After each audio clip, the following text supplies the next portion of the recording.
নমস্কার, আমার গল্প পাঠ আসরে আপনাকে স্বাগত জানাচ্ছি। পড়ে শোনাচ্ছি প্রথম আলো উপন্যাসের প্রথম খণ্ডের ঊনবিংশতম পর্ব। নরেন্দ্র ছুটতে ছুটতে রামতনু বসুর গলিতে ঢুকে পড়ল। তাদের নিজেদের বাড়িতে অনেক মানুষজন। তার নিজস্ব ঘর নেই, পড়াশোনা গান বাজনা চর্চার সুবিধে হয় না। এই গলিতে তার দিদিমার বাড়ি। এখানে সে একটা ঘর পেয়েছে। ঘরটি অবশ্য বিচিত্র, মূল বাড়ির সঙ্গে কোনো সম্পর্ক নেই। একেবারে বাইরের দিকে একটা গম্বুজের দোতলায়। হয়তো এককালে নহবতখানা কিংবা দারোয়ানের ঘর ছিল। রাস্তার দিক থেকে আলাদা সিঁড়ি, বন্ধুরা যখন তখন চলে আসতে পারে। নরেন্দ্র নিজেই এই ঘরটার নাম দিয়েছে টং। ছোট্ট ঘরখানিতে রয়েছে একটা ক্যাম্বিসের খাট, তার উপর একটা ময়লা বালিশ, মেঝেতে একটা ছেঁড়া সব পাতা, একদিকের দেওয়ালে দড়ি টাঙানো, তাতে কয়েকখানি কাপড়, পিরান, চাদর আর গামছা ঝুলছে। নরেন্দ্র সম্পত্তির মধ্যে এ ঘরে রয়েছে একটি তানপুরা, একটি সেতার ও একটি বাঁয়া। কুলুঙ্গিতে খাটের ওপর মাদুরে ছড়ানো প্রচুর বই। রাস্তা দিকে একটি মাত্র জানলা। নরেন্দ্র পাজামা আজকান ছেড়ে একটি ধুতি জড়িয়ে নিল, মাথা মুছল গামছা দিয়ে। ভিজেছে খুব, কিন্তু মজার ব্যাপার এই যে তাকে এতখানি ভিজে ঘরে আসতে হলো, আর পৌঁছবার পরই বৃষ্টি কমে গেল একেবারে। একদিকের কুলুঙ্গিতে রয়েছে একটা থেলো হুঁকো, খানিকটা তামাকের গুল আর ছাই ফেলবার একখানে সরা, আর একটা সরাতে টিকে, নারকোল ছোবড়া আর দেশলাই। এই দেশলাই জিনিসটা কিছুদিন যাবৎ চালু হয়ে বেশ সুবিধে হয়েছে। কলকেতে তামাক ও টিকে দিয়ে ধরবার পর নরেন্দ্র গুড়ুক গুড়ুক করে আরামের টান দিতে লাগলো। নেশার দ্রব্য পেয়ে সুস্থির হলো। একটু পরেই পৌঁছলো ব্রজেন্দ্র। ছাতাটা গুটিয়ে রাখলো বাইরে। নরেন্দ্রর মনটা কিছুতেই হালকা হতে পারছে না। স্বাভাবিক হাস্য পরিহাসের বদলে সে ব্রজেন্দ্রকে দেখেই বলল, তুই জানতে চাইছিলি শ্রী রামকৃষ্ণ ঠাকুরকে দেখে আমার কী মনে হয়েছে? জানিস ব্রজেন, আমি ওকে জিজ্ঞেস করেছিলুম, মশাই আপনি সচক্ষে ঈশ্বরকে দেখেছেন? উনি একটু দ্বিধা না করে সঙ্গে সঙ্গে উত্তর দিলেন, হ্যাঁ আমি ঈশ্বর দর্শন করেছি, যেমন তোমাদের দেখছি, আরও ঘনিষ্ঠ রূপে দেখেছি। ব্রজেন্দ্রর মুখে হাসি ফুটে উঠল। সে বলল, তুই তা বিশ্বাস করলি নাকি? নরেন্দ্র প্রবল বেগে মাথা নেড়ে বলল, না অবশ্যই বিশ্বাস করিনি, কিন্তু এটা বুঝতে পারলুম উনি অন্য সাধকদের মতন রূপক হিসেবে বলেননি, সরল বিশ্বাসের আন্তরিকতায় বললেন। হয়তো উনি মনোম্যানিয়াক। ব্রজেন্দ্র বলল, তুই বললি না কেন তোকেও দেখাতে? আমাকে কেউ ভূতের গল্প বললে আমি সঙ্গে সঙ্গে দাবি করি, আমাকে দেখাতে পারো? কেউ তো তা পারে না দেখি। নরেন্দ্র বলল, না সে কথা বলিনি। উনি বলতে লাগলেন, সত্যি করে কে ঈশ্বরকে দেখতে চায়? লোকে মাগ ছেলের শোকে, বিষয় আশয়ের দুঃখে ঘটি ঘটি কাঁদে, ভগবানের জন্য কে তা করে? ব্রজেন্দ্র বলল, তোর তো মাগ ছেলে কিংবা বিষয় আশয়ের টান নেই, তুই কিছুদিন কাঁদাকাঁদি করে দেখবি নাকি? নরেন্দ্র বলল, পরিহাসের ব্যাপার নয় রে, মানুষটি অর্ধ উন্মাদ হলেও খাঁটি, এটা আমি বুঝেছি। কথাবার্তার মধ্যে কোনো খাদ নেই। ওর কাছে গিয়ে আমার এমন একটা অভিজ্ঞতা হয়েছে যার কোনো ব্যাখ্যা আমি কিছুতেই খুঁজে পাচ্ছি না, কোনো ব্যাখ্যাই মনে ধরছে না। নরেন্দ্র অন্যমনস্ক হয়ে গেল। সে প্রথমবার দক্ষিণেশ্বরে যাবার পর নরেন্দ্র ঠিক করেছিল সে আর ওখানে যাবে না। ওই আধ পাগলা লোকটি স্বার্থশূন্য, সরল ও পবিত্র মনা হলেও কালী সাধক তো বটে। তার সঙ্গে নরেন্দ্রর মতন যুবকদের কী সম্পর্ক থাকতে পারে? নরেন্দ্র কি যুক্তি বিসর্জন দেবে নাকি? ঈশ্বরকে চোখে দেখা যাবে কি করে? তাহলে তো মেনে নিতে হয় যে ঈশ্বরের কোনো রূপ কিংবা আকার আছে। তবু সে কথা দিয়েছিল বলে নরেন্দ্রর মনটা খচখচ করে। যেতে সে চায় না, কিন্তু প্রতিশ্রুতি রক্ষার একটা দায়িত্ব আছে। একদিন সে ভাবল ব্যাপারটা চুকিয়েই ফেলা যাক, আর একবার গিয়ে সে বলে আসবে, না মশাই আমার আর এখানে আসা হবে না। একদিন সে হেঁটেই রওনা দিল। কিন্তু সিমলা থেকে শ্যামবাজার, বাগবাজার, কাশীপুর হয়ে দক্ষিণেশ্বরে যে এতটা দূর তা তার ধারণা ছিল না। পথ যেন পুরোতেই চায় না। যখন দক্ষিণেশ্বরে পৌঁছলো তখন সে রীতিমতন ক্লান্ত। সেদিন ঘরে আর কেউ নেই।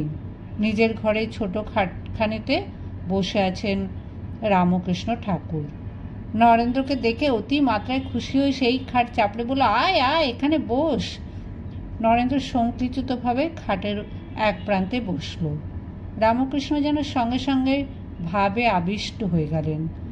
নরেন্দ্রর দিকে স্থির দৃষ্টিতে চেয়ে থেকে কি যেন বিড়বিড় করে বলতে লাগলেন। একটু একটু করে এগোতে লাগলেন নরেন্দ্রর দিকে। নরেন্দ্র ভাবল, এই রে, আজ আবার বুঝি কোনো পাগলামি করবে। নরেন্দ্র সরে যাচ্ছে, কিন্তু আর জায়গা নেই, পিঠ ঠেকে গেছে দেওয়ালে। হঠাৎ রামকৃষ্ণ তার ডান পা তুলে দিলেন নরেন্দ্রর কাঁধে। নরেন্দ্র ঝাঁকুনি দিয়ে পাটা সরিয়ে দেওয়ার চেষ্টা করেও পারল না। সঙ্গে সঙ্গে তার মাথা ঘুরতে লাগলো, কিংবা দেওয়াল সমেত ঘরটাই যেন ঘুরছে, দারুণ জোরে ঘুরতে ঘুরতে কোথায় লীন হয়ে যাচ্ছে। নরেন্দ্র যেন মিশে যাচ্ছে সর্বগ্রাসী শূন্যতায়। সেই শূন্যতাই মৃত্যু। কয়েক মুহূর্তের মধ্যেই নরেন্দ্র তার মধ্যে মিলিয়ে যাবে। দারুণ ভয় পেয়ে সে চেঁচিয়ে উঠল, ওগো, তুমি আমার এ কী করলে? আমার যে বাপ মা আছেন। তা শুনে সে অদ্ভুত পাগল খলখল করে হেসে উঠলেন। তারপর নরেন্দ্রের বুকে হাত বুলিয়ে দিতে দিতে বলেন, তবে এখন থাক, একবারে কাজ নেই, কালে হবে। সঙ্গে সঙ্গে থেমে গেল সব ঘূর্ণন। অপসৃত হলো মহাশূন্য। ঘর ও দেওয়াল ফিরে এলো নিজের জায়গায়। নরেন্দ্র যেখানে বসেছিল সেখানেই বসে আছে।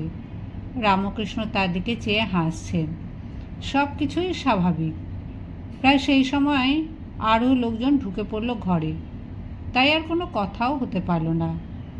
নিজের উপরে মহাক্রুদ্ধ হয়ে উঠল নরেন্দ্র। এ তো সস্তার ম্যাজিক, হিপনোটিজম।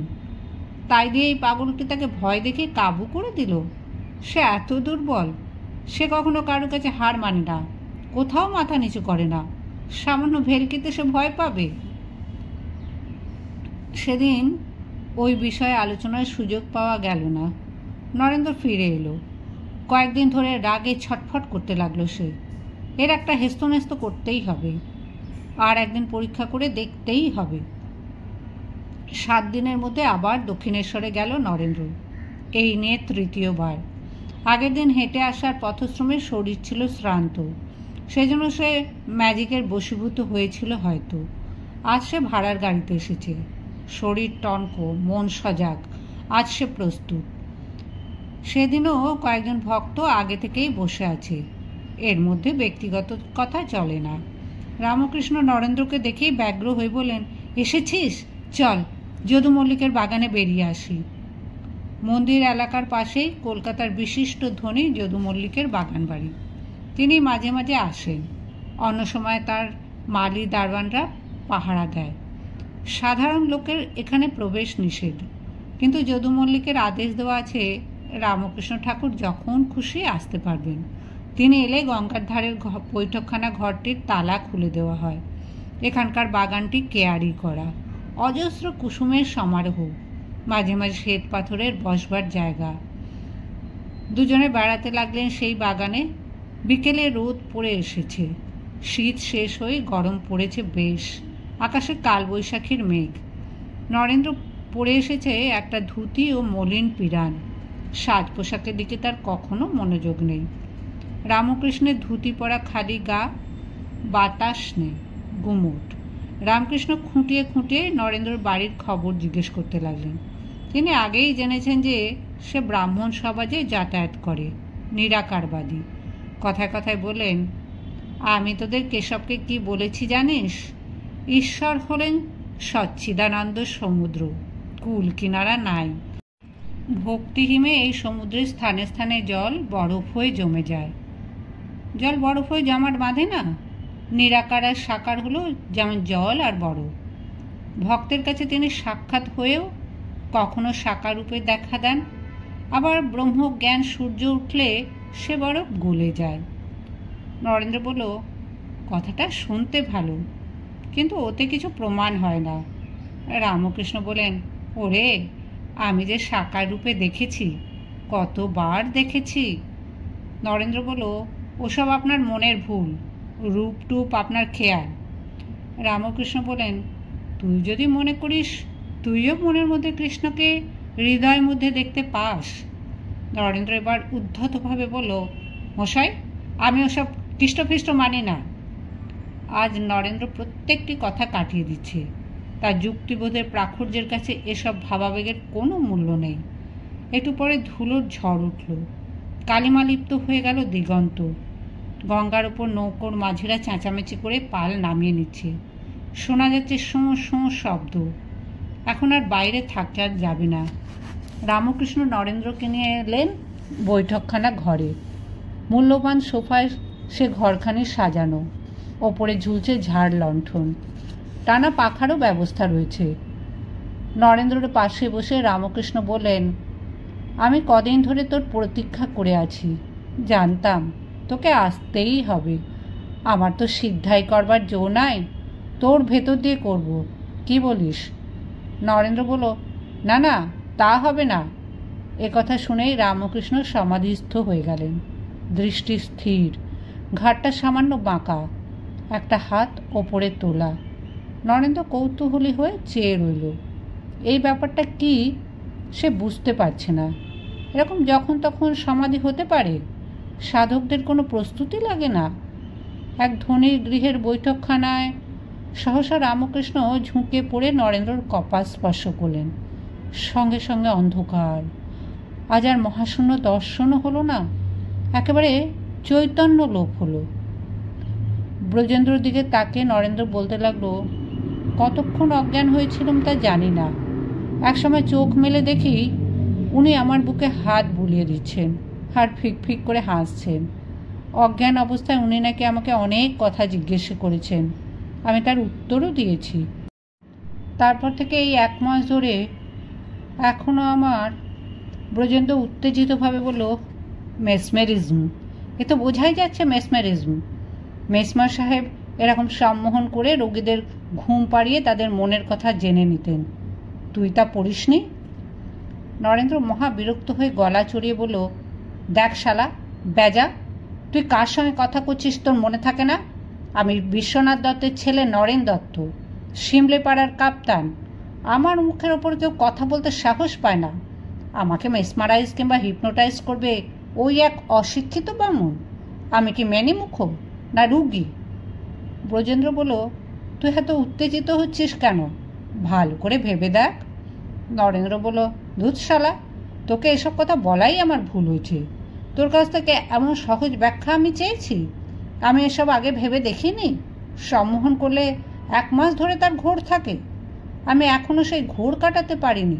মাঝে মাঝেই মনে হয় চোখের সামনে যা দেখছি তা সবই অলিক।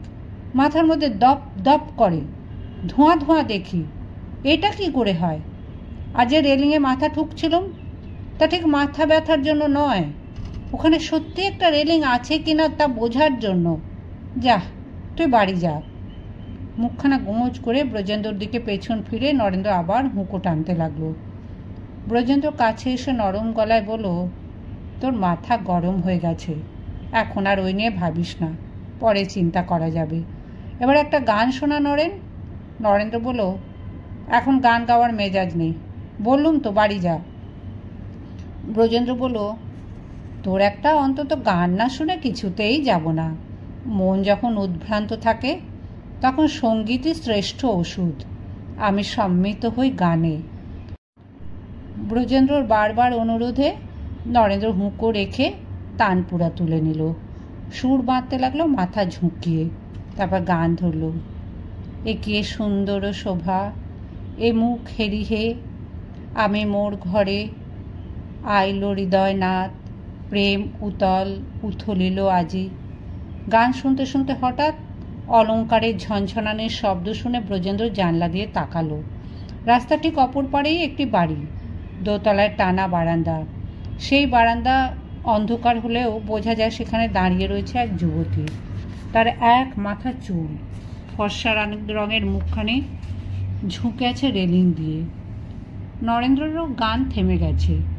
ফুলে উঠেছে নাকের পাটা, চক্ষে দুটি ক্রোধ চঞ্চল। দাঁতে দাঁত চেপে বলল, নষ্ট মগি, আমার জ্বালিয়ে খেলে। উঠে গিয়ে দড়াম করে জানলা বন্ধ করে দিয়ে সে আবার বলল, না আজ আর গান হবে না, আমার খিদে পেয়েছে, চল যাই। দিদিমার বাড়ির এই ঘরখানায় থাকলেও নরেন্দ্র দুবেলা খেতে যায় নিজের বাড়িতে। বন্ধুকে নিয়ে সে বেরিয়ে পড়ল। কয়েকদিন পরেই ছুটে গেল কলেজ। নরেন্দ্র কিছুতেই আর পড়াশোনা কিংবা গান বাজনায় মন বসাতে পারে না। এক সময় পড়তে পড়তে সে বই ছুঁড়ে ফেলে দেয়। অ্যাটর্নির কাজ শেখার জন্য বাবা এক জায়গায় ভর্তি করে দিয়েছেন। সেখানে যেতেও ভালো লাগে না তার। রামকৃষ্ণের স্পর্শে কেন এমন ঘোর লেগেছিল তার ব্যাখ্যা সে খুঁজে পায়নি বটে, কিন্তু সেই ঘোরটা কেটে গেছে। এখন সে আবার কুস্তি লড়তে বা সাঁতার কাটতে পারে স্বাভাবিকভাবে। দক্ষিণেশ্বরে সে আর কিছুতেই যাবে না ঠিক করেছে। কেন যাবে? মাঝে মাঝে দক্ষিণেশ্বর থেকে অদ্ভুত সব খবর আসে। দু একজন লোক নরেন্দ্রর কাছে এসে বলে, ও ভায়া, ঠাকুর আপনার জন্য বড় কান্নাকাটি করছেন, সর্বক্ষণ নরেন নরেন করেন, আপনি একবারটি চলুন না। রামকৃষ্ণ ঠাকুর নাকি যদু মল্লিকের বাগানে গিয়ে নরেনের নাম ধরে ডাক ছেড়ে কাঁদেন। পাগলের মতন অবস্থা। কালীবাড়ির খাজাঞ্চি ভোলানাথ বলেছিল, মশাই, একটা কায়েতের ছেলের জন্য আপনি এমন করেন কেন? তাতেও তার কান্না থামে না। একদিন কয়েকজন ভক্ত রাত্রে ওখানেই থেকে গেছে। রাত্রে বারান্দায় শুয়ে ঘুমোচ্ছে। তাদের মধ্যে একজন একসময় চোখ মেলে দেখল রামকৃষ্ণ ঠাকুর তার ধুতিখানা বগলে নিয়ে উল্লঙ্গ অবস্থায় ঘুরে ঘুরে কাঁদছেন। একজনকে ডেকে বলেন, ওগো ঘুমুলে, দেখো নরেনের জন্য আমার প্রাণের ভেতরটা গামছা নিংড়ানোর মতো জোরে জোরে মোচড় দিচ্ছে, তাকে একবার দেখা করে যেতে বলো, তাকে না দেখলে যে থাকতে পারি না। আর একদিন তিনি ভক্তদের মধ্যে বসে অনবরত নরেন্দ্রের কথা বলছিলেন। তারপর হঠাৎ বারান্দায় উঠে গিয়ে কাতর চিৎকার করতে লাগলেন। চোখ দিয়ে বন্যার মতন অশ্রু বইছে। মাঝে মাঝে বলতে লাগলেন, মাগো, আমি তাকে না দেখে আর থাকতে পারছি না, এত কাঁদলাম, তবু তো নরেন এলো না।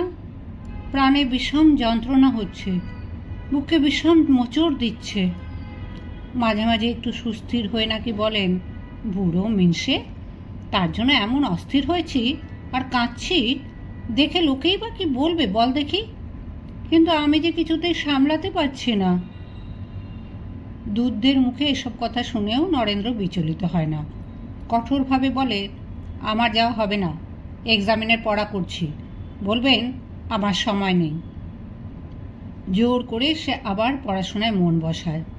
পড়তে পড়তে ক্লান্ত হয়ে গেলে গান গায়, গলা সাধে। মন থেকে অবশ্য সে দক্ষিণেশ্বরের পাগলটির কথা একবারেও সরাতে পারে না। প্রায় ভুরুকুঁচকে ভাবে, একজন পুরুষ মানুষ তার জন্য এত উতলা হন কেন? কান্নাকাটি করেন সবার সামনে কেন? ওর তো আরও ভক্ত আছে। নরেন মোটেই ওর ভক্ত নয়, এবং মাত্র কিছুদিনের পরিচয়। না, দক্ষিণেশ্বরে আর সে যাবে না। একজনের মাথায় যদি বাতিক চাপে, তাই নিয়ে কান্নাকাটি করে কষ্ট পায়, তার জন্য নরেন্দ্র দায়ী নয়। একদিন নিরিবিলিতে গান গাইতে গাইতে অনেক রাত হয়ে যায়। যত রাত বাড়ে শহর নিঝুম হয়, তত কণ্ঠস্বরে বিশুদ্ধতা আসে। রাস্তার দিকে জানালাটা আর সে খোলে না। তার দরজায় অর্গল নেই, এমনিই বন্ধ থাকে।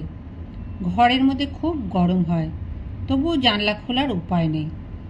নিবিষ্ট হয়ে সঙ্গীত সাধনা করছে নরেন্দ্র। হঠাৎ দরজা ঠেলার শব্দ হলো। নরেন্দ্র মেঝেতে বসেছিল, পাশ ফিরে তাকালো। বিপরীত দিকের বাড়ির সেই যুবতী বিধবাটি সর্বনাশিনী রূপ ধরে চুপি চুপি একেবারে তার ঘরে চলে এসেছে। তার আলুলায়িত চুল, চোখের দৃষ্টিতে আগুন, সর্বশরীরে কামনা। নরেন্দ্র সারা শরীর দপ করে জ্বলে উঠল রাগে। এত সাহস হারামজাদির! নরেন্দ্র প্রথমে ভাবল প্রচণ্ড ধমকে ওকে বিদায় করবে। মেয়েটির দিকে তীব্র চোখে কয়েক মুহূর্ত তাকিয়ে তার ক্রোধ রূপান্তরিত হলো। সে ভাবল, এই মেয়েটি আসলে কত অসহায়। বিদ্যাসাগর মশাই যতই প্রচুর কষ্ট করে বিধবা বিবাহের আইন পাশ করান, সমাজ তো তা মেনে নেয়নি। 2-4টি বিধবার বিয়ে হয়েছে মাত্র। বাকি সহস্র সহস্র বাল বিধবারা যে তিমিরে ছিল, এখনও সেই তিমিরে। ওদেরও যে শরীরের ক্ষুধা আছে, সংসার পাতার আকাঙ্ক্ষা আছে, সন্তান পালনের স্বাদ আছে। কে তার মূল্য দেবে? ওর যৌবন যেন হরিণের মাংস, কিছু কিছু লোকের কাছে লোভীর সামগ্রী। এই মেয়েটিও হয়তো কখনো সেই লোভের ফাঁদে ধরা দিয়েছে, তাই লাজ লজ্জা ঘুচে গেছে। এত রাতে কোনো পুরুষের ঘরে স্বয়ং আগতা হয়ে আসার একটাই অর্থ হয়। মেয়েটি প্রেম কাকে বলে জানল না, শুধু দেহজ লালসা। নরেন্দ্র বৈষ্ণব পদাবলী পড়েছে, ইংরেজি রোম্যান্টিক কবিতা পাঠ করেছে। ভালোবাসা বর্জিত দৈহিক মিলন তার কাছে বিষম ঘৃণার ব্যাপার। কিন্তু এ মেয়ে যে অন্য কিছু জানে না, একে ফেরানো সহজ নয়। শরীরে ওর উন্মাদনা, ধমক দিলেও মিনতি করছে। নিঃশর্তে আত্মসমর্পণের জন্য গায়ে এসে পড়তে পারে। এই লালসার সর্পকে বশীভূত করার জন্য একটাই মাত্র মন্ত্র আছে। নরেন্দ্র ঝুঁকে যুবতীটির পায়ের কাছে দুহাত রেখে বলল, মা, মা জননী, আমি যে তোমাকে নিজের মায়ের মতন দেখি। যুবতীটি বিহ্বল হয়ে গেল একটুক্ষণের জন্য, তারপরে দুহাতে মুখ চাপা দিয়ে ছুটে বেরিয়ে গেল হুড়মুড়িয়ে। এই ঘটনার পর নরেন্দ্র তার এই প্রিয় আস্তানাটি ছেড়ে ফিরে এলো নিজের বাড়িতে। এখানেও শান্তি নেই। এখানে বিয়ের জন্য পেরাপেরি। কন্যাদায়গ্রস্ত পিতারা সরাসরি তাকে পাকড়ায় করে। বন্ধুদের আড্ডাতেও নরেন্দ্র যেতে ইচ্ছা করে না। তারা দক্ষিণেশ্বরের প্রসঙ্গ তুলে বিদ্রূপ করে। বাড়িতে গান বাজনা চর্চার তেমন সুবিধা হয় না বলে নরেন্দ্র আবার ব্রাহ্ম সমাজের প্রার্থনায় যোগ দেওয়া শুরু করল। কেশববাবুদের সমাজে নয়, সেখানে রামকৃষ্ণ ঠাকুর হঠাৎ এসে পড়তে পারেন। সে যায় সাধারণ ব্রাহ্ম সমাজে। সেখানকার তরুণদের সঙ্গেই তার মতের মিল হয়। একদিন নরেন্দ্র বসে আছে উপাসনা গৃহের গানের দলে। পরপর কয়েকটি গানের পর ধ্যান হলো। তারপর উঁচু বেদিতে বসে আচার্য উপদেশ দিতে শুরু করলেন। সাধারণত এই উপদেশ 1.5 থেকে 2 ঘন্টা চলে। অনেক সদস্য এই সময় চক্ষু বুজে আবার ধ্যানমগ্ন হয়। সেই অবস্থায় উপদেশাবলী বেশি উপভোগ করা যায়। সবেমাত্র উপক্রমণিকা পর্ব শেষ হয়নি, সভাগৃহ নিঃশব্দ। দরজা দিয়ে দ্রুত পদে ঢুকেলেন রামকৃষ্ণ ঠাকুর। বলতে লাগলেন, নরেন, নরেন কোথায়? নরেন। অনাহুতভাবে সাধারণ ব্রাহ্ম সমাজের উপাসনার সময় দক্ষিণেশ্বরের রামকৃষ্ণ ঠাকুর হঠাৎ এসে পড়বেন, এমন আশাই করা যায় না। কেশববাবু নববিধানে তিনি এমন যান বটে, কিন্তু সাধারণ ব্রাহ্ম সমাজের সঙ্গে তার তেমন ঘনিষ্ঠতা নেই। তিনি বোধহয় জানেনও না যে সাধারণ ব্রাহ্ম সমাজের নেতারা ইদানিং তাঁকে আর তেমন পছন্দও করছেন না। শিবনাথ শাস্ত্রী ও আরও কেউ কেউ একসময় রামকৃষ্ণ ঠাকুরের কাছে যেতেন বটে, কিন্তু কেশব সেনের ভক্তিবন্যার প্রাবল্য দেখে তাঁরা সরে এসেছেন। একজন কালী সাধকের সঙ্গে তাঁরা আর সম্পর্ক রাখতে চান না। উপস্থিত সদস্যরা কেউ কেউ রামকৃষ্ণ ঠাকুরকে চেনেন, অনেকেই চেনেন না। ঠেঙো ধুতি ও ফতুয়া পরা খালি পা একজন লোককে পাগলের মতো ঢুকে পড়তে দেখে কয়েকজন বলল, এ কে, এ কে? কয়েকজন বলল, আরে এ যে দক্ষিণেশ্বরের সেই ঠাকুর। কে বলল, ওকে কে ডেকেছে? বেদি থেকে আচার্য ভ্রুকুটি করে সবাইকে চুপ করতে বললেন। তবুও শোরগোল হুড়োহুড়ি পড়ে গেল।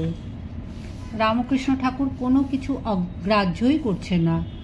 তিনি নরেন কোথায়, নরেন কোথায় বলতে বলতে বেদির কাছে পৌঁছে গেলেন। তৎক্ষণাৎ তাঁর ভাব সমাধি হলো। তিনি হাত তুলে দাঁড়িয়ে রইলেন প্রস্তর মূর্তির মতন। সেই অবস্থাটা দেখবার জন্য পেছন দিকে সদস্যরা সামনে আসতে চাইল। কেউ কেউ দাঁড়িয়ে পড়ল বেঞ্চের উপর। রামকৃষ্ণ ঠাকুরকে নিয়ে যাতে বাড়াবাড়ি না হয় সেই জন্য কর্তা ব্যক্তিদের একজন নিভিয়ে দিলেন গ্যাসের আলো। কিন্তু অন্ধকারের মধ্যে বিশৃঙ্খলা পৌঁছল চরম অবস্থায়। ঠেলা ঠেলি, চিৎকার, কে কার পা মারিয়ে দিচ্ছে তার ঠিক নেই। গায়কদের দলে বসে থাকা নরেন্দ্র হৃদয়ে উদ্বেল হয়ে উঠল। শুধু তার জন্য ছুটে এসেছেন রামকৃষ্ণ ঠাকুর? এমন স্বার্থশূন্য ভালোবাসাও সম্ভব? এত ব্যাকুলতা, এত টান! নরেন্দ্র তার কোনো প্রতিদান দেয়নি। তার সন্ধানে এসে ঠাকুর অপমানিত হচ্ছেন, ধাক্কাধাক্কিতে আহতও হতে পারেন। নরেন উঠে গিয়ে সবলে ভিড় সরিয়ে বেদির কাছে গিয়ে রামকৃষ্ণ ঠাকুরকে পাঁজা কোলা করে তুলে নিল। কেউ কিছু বুঝবার আগে তাকে নিয়ে এলো বাইরের খোলা হাওয়ায়। ধমকের সুরে বলল, আপনি হুট করে এখানে চলে এলেন কেন? আপনার মতন মানুষ এমনভাবে আসে? রামকৃষ্ণ ঠাকুর বললেন, নরেন, নরেন, তোকে না দেখে আমি যে আর থাকতে পারি না। আমার বড় কষ্ট হয়, বুকটা মোচড়ায়। একটা ঘোড়ার গাড়ি ডেকে তাতে রামকৃষ্ণ ঠাকুরকে শুইয়ে দিয়ে বললেন, আর কখনো আসবেন না, চলুন, আমি আপনাকে পৌঁছে দিচ্ছি। রামকৃষ্ণ ঠাকুর বললেন, আমি আর তোকে ছাড়ব না।